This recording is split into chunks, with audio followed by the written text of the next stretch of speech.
Bom dia para todas, para todos. Nosso assunto continua Brasil Colônia, parte 4. E hoje nós vamos falar sobre a Era Pombalina, ou sobre o Marquês de Pombal. Marquês de Pombal, né? Sebastião José de Vasconcelos e Melo. Vasconcelos, coisa assim. Sebastião José de Carvalho e Melo, uma coisa assim. Foi primeiro-ministro de Portugal aí no reinado de Dom José I. Chama de primeiro-ministro, que ele foi secretário de Estado. Então, seria assim, o homem forte do governo. Né? E ele marcou história na colônia também. Os reflexos da sua política. Ele pertencia aí aos chamados déspotas esclarecidos, né? Estamos falando do tempo do Iluminismo. Então, nós vamos estudar o Iluminismo aí para frente. Né? O chamado século das luzes, né? Idade da razão. Então, ele era um adepto a essas novas ideias, em parte, né? Afinal de contas, era um monarquista. E o Marquês de Pombal tem uma influência grande aqui nas colônias, especialmente no Brasil. Vamos aí ao PowerPointzinho para nós irmos seguindo em roteiro. É isso? Então tá lá. A Era Pombalina. Marquês de Pombal. O Marquês de Pombal, século XVIII. A vida na colônia, ela é uma vida atribulada. Né? Os senhores da economia sempre muito arrochados com os impostos portugueses, impostos metropolitanos, as intervenções constantes, os monopólios. Isso vai gerando, aí a partir da segunda metade do século XVIII, uma inquietação, uma insatisfação cada vez maior. A pobreza das populações, a maioria vivia, a maioria feita de escravos, mestiços, né? Homens livres, pobres, a pobreza na colônia era a maioria, né? O analfabetismo, as distâncias. Você tinha uma população aí que basicamente, nas últimas décadas do século XVIII, 3 milhões de habitantes, maioria absoluta, vivendo ali na faixa litorânea. Né? Então, sistema de comunicação muito precário. O interior do Brasil, as fazendas, as aldeias, né? Aquilo você seguia rios, né? Navegáveis, que eram poucos, ou as rotas dos índios, do gado, essas distâncias muito grandes. Né? A pobreza, chegavam os gêneros. Né? Então, era uma vida muito atribulada. Bom, Marquês de Pombal tem uma influência muito grande, porque através da sua política, ele extingue, por exemplo, as capitanias hereditárias. Desde 1763, a capital da colônia já era o Rio de Janeiro, ficar ali perto da área de mineração, né? Para escoamento e entrada de produtos, o escoamento do ouro. Então, ele extingue as capitanias hereditárias e a capitania do Estado do Maranhão, né? A província do Estado do Maranhão. Transforma as aldeias indígenas catequizados, né? Aquelas das missões, transforma aquilo tudo em cidades, vilas, né? Nesse tempo é chamado assim, as vilas, né? proíbe a escravização de fato, agora é uma política de Estado a escravização do índio. Mas a sua grande obra é considerada, na história dele, é a expulsão dos jesuítas de todas as colônias portuguesas, desde o Brasil até o Oriente, né? Por que isso? Porque ele percebe que os jesuítas se tornaram um Estado dentro do Estado português. Eles têm uma moral própria, uma legislação própria, né? Uma autoridade própria, que é a autoridade papal, e uma riqueza monumental. Participavam ativamente, né, da vida econômica, da exploração econômica da colônia. Então, o Marquês de Pombal confisca os seus bens e manda todo mundo embora daqui, né? Daqui e de outros lugares. Com isso, esses jesuítas tinham o monopólio sobre a educação colonial. Eles têm que, né, expulsando esses, eles têm que criar o chamado ensino leigo, ou seja, não religioso, né? Interessante que eu li hoje uma matéria, mais cedo, de que as escolas ligadas às igrejas vão participar do Fundeb, Fundo Nacional de Desenvolvimento da Educação, ou seja, o dinheiro do Estado brasileiro, sendo colocado aos interesses de igrejas. Então, aí o Marquês de Pombal, ele inaugura no Brasil o ensino leigo. E uma curiosidade interessante, você não tem professor, para você pagar professor, o que eles criaram? Um imposto chamado o literário, em 1772. Esse imposto, gente, era um imposto sobre a cachaça. Então, se dizia à época que quanto mais cachaça você vendesse, mais imposto pagava. Mais professores podiam serem pagos para dar aula. Então, a educação no Brasil dependia da quantidade de cachaça produzida e consumida. Engraçado. Então, criou-se um imposto sobre a cachaça para pagar os professores, pagar a despesa dessas escolas leigas, né? Vale dizer que não tinha muita escola de jeito nenhum, né? E as escolas eram para poucos. Mas aí inaugura o ensino público no Brasil, né? Ou seja, o ensino patrocinado e bancado pelo Estado. Também extingue, ou melhor, né, ele institui a Real Estação do Distrito Diamantino, uma região que ainda continua sendo muito explorada, né, nesse tempo, muito produtiva em diamantes, né, muito rica, as jazidas, né?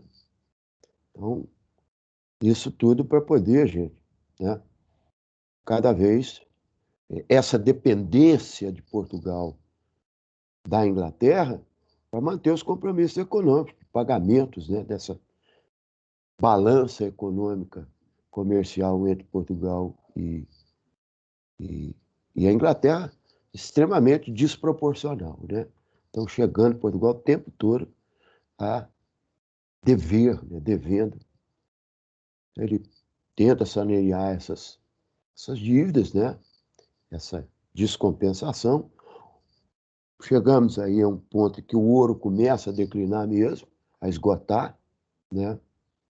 E ele parte, né, para incentivar outras produções para não cair essa arrecadação, né? Por exemplo, cria a companhia, monopoliza, né? Agora, de fato, o Estado intervém diretamente no açúcar produzido na colônia brasileira, com a criação das companhias de comércio e de refinarias de açúcar em Portugal, né? Vejam que lá no início eu falei para vocês que isso era bancado, né? Distribuído, comercializado pelos holandeses.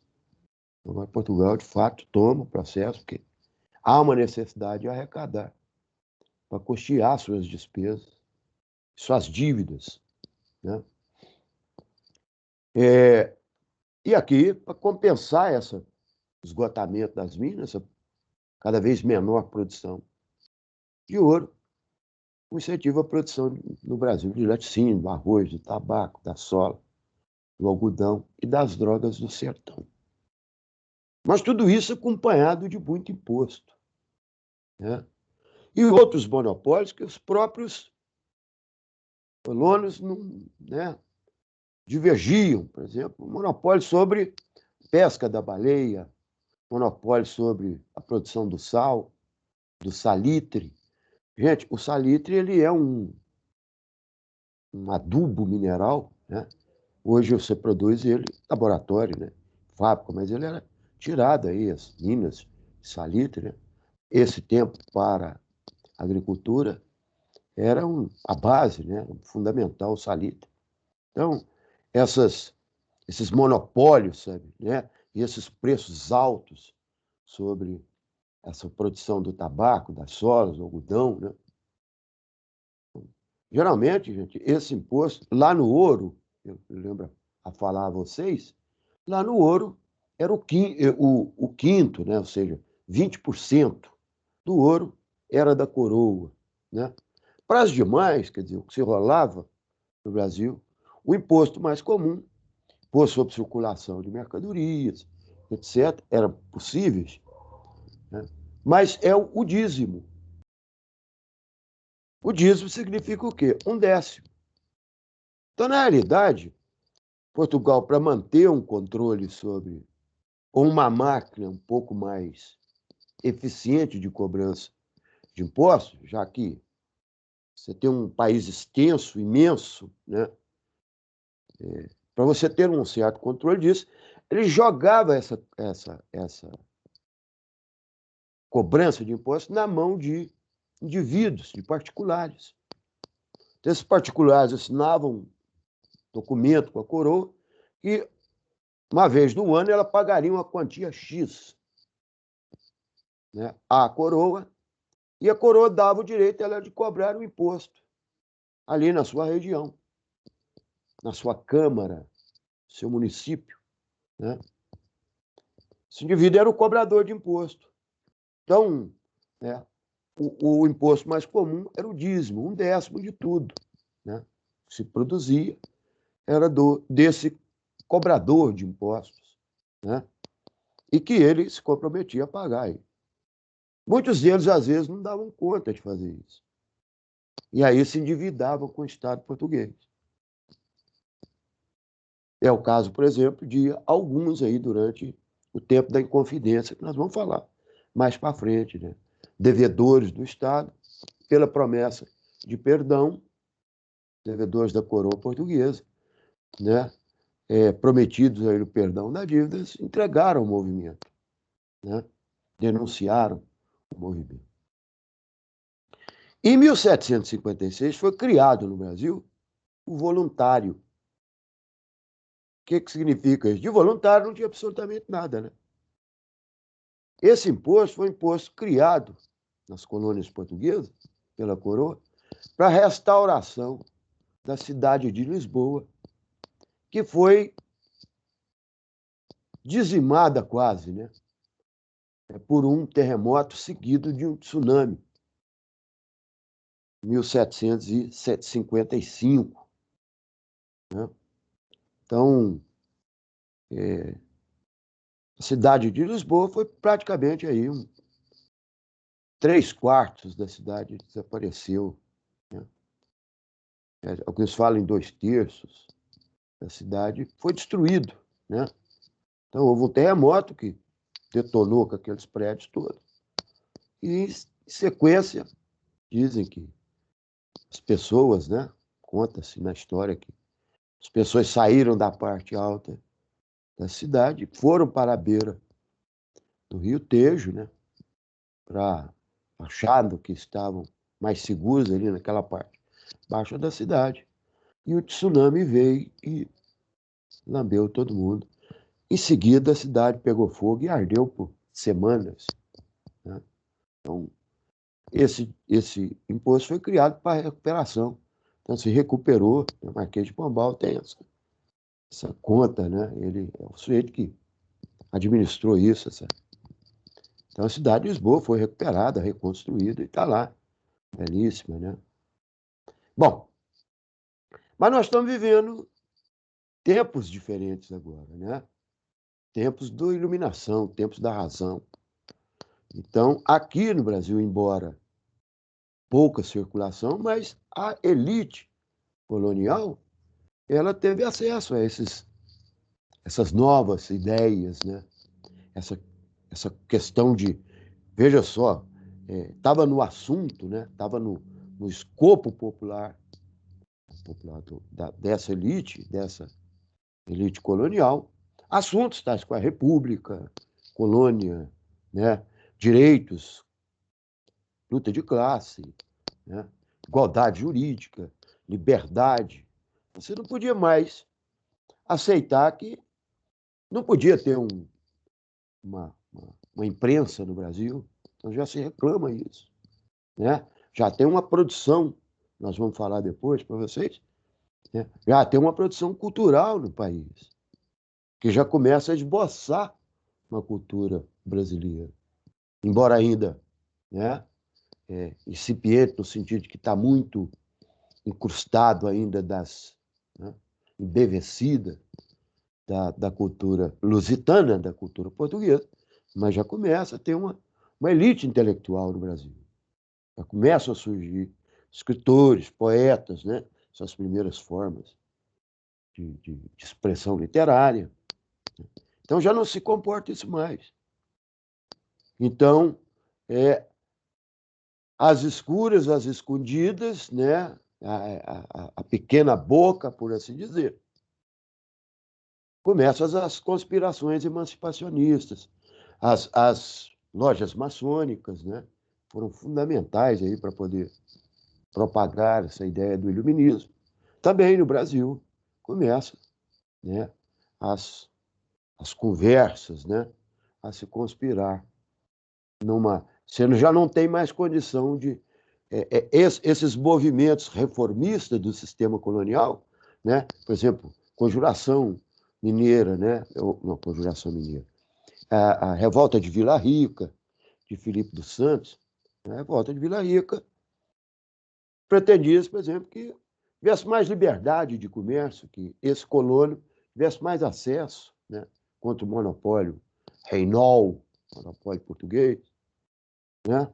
A revolta dos Backerman lá no Maranhão, né, contra o monopólio dos jesuítas sobre as drogas do sertão. Então foram movimentos, né? A Guerra dos Mascate contra, né, o monopólio dos comerciantes lá no Recife. Então, todos esses movimentos de rebeldia foram movimentos que estavam dentro do escopo do sistema colonial. Agora já se pensa de outra forma, né? Embora sejam movimentos que começam a ser articulados regionalmente, nas regiões, e o caso, por exemplo, da Inconfidência Mineira, é bem, né, na região das Minas Gerais, mas o caráter deles já tem outras coisas, já começa a falar em escravidão, né, em liberdade, em autonomia, em ruptura. Essas coisas estão, de fato, né, a revolução. Afinal de contas, nós vamos ter aí, a partir de 1776, declaração de independência das 13 colônias inglesas na América, né, chamada Revolta, né, Americana, culmina lá com a independência dessas 13 colônias, a formação dos Estados Unidos da América. Né? Lá na França, já a agitação revolucionária, final do século, já começa nas últimas décadas do século, começa, né, o processo revolucionário. Então, isso tem toda uma influência aqui dentro. Tá bem? Então, toda essa imposição, né, essa pressão colonial feita por Portugal sobre o Brasil, afinal, nós somos a principal colônia, né, portuguesa, ela começa a suscitar um pensamento, né, já conspiratório no sentido de emancipar a, a colônia da metrópole. Agradeço a todos vocês, tenham todos uma boa semana. Muito obrigado.